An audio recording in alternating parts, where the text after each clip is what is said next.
ชื่ออานามาเรียโอลสันเป็นนักไวโอลินและก็คอมโพเซอร์ด้วยค่ะ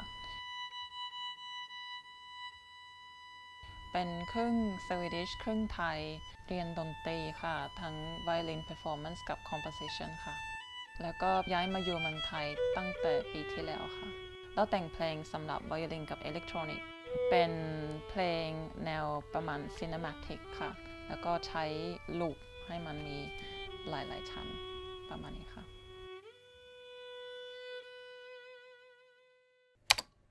I get a lot of my inspiration from nature. Like some of my pieces are titled after like natural places, like the lake in which nobody swam.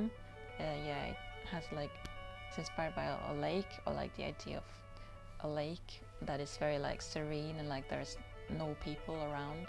In Sweden we have so many lakes, and that was a huge part actually of my childhood was to go like swimming in a lake during summers, and always enjoy doing with my friends. Or like the sunset at sea, just inspired by the sea, or like enchanted forest. Yeah, so yeah, a lot of them nature inspired, I think. Growing up in Stockholm, like a very big city like Bangkok, for example, it's much smaller, but it's still like big enough that you have a subway system, for example. So as a young teenager, I would learn to sort of get to places myself. I'd have lots of after-school activities like music lessons here and like piano lessons there, and then like sport in another place. Made me a little bit independent in a way from very early on. And so then when I wanted to move to another country, that was like, oh, no big deal. Having like lived in different places of the world, I feel grateful and happy that I grew up in Sweden. I think it's a really nice place to grow up. It was a lot of work, like playing in orchestra. Something more like something that pushed me to try and be better. The more I played in orchestra, the more I think eventually I felt more at home with it.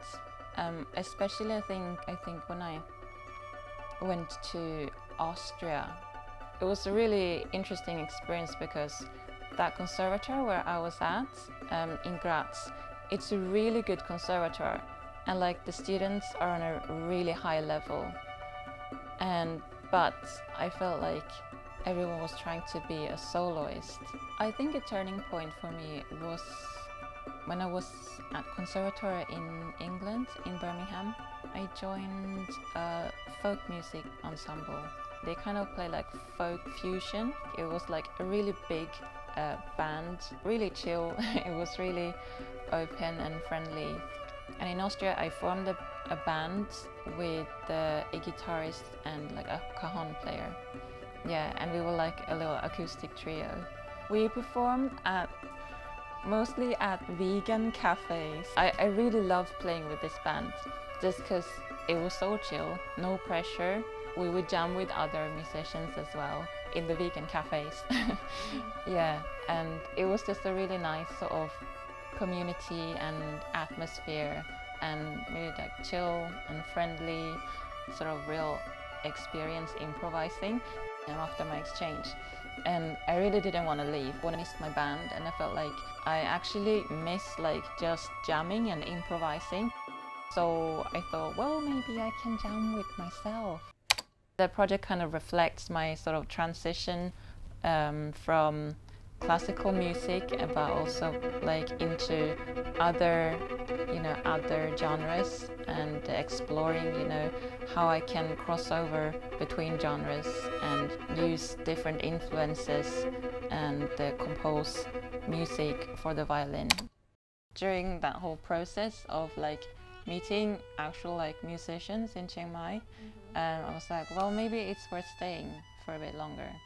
And so I postponed like going back to England. Now I play more music than I ever thought I would be doing in Thailand. And so I was like, I think it would be nice to stay a bit longer than just a year. I met a lot of nice people. Like I made lots of friends through music that I wouldn't have made otherwise.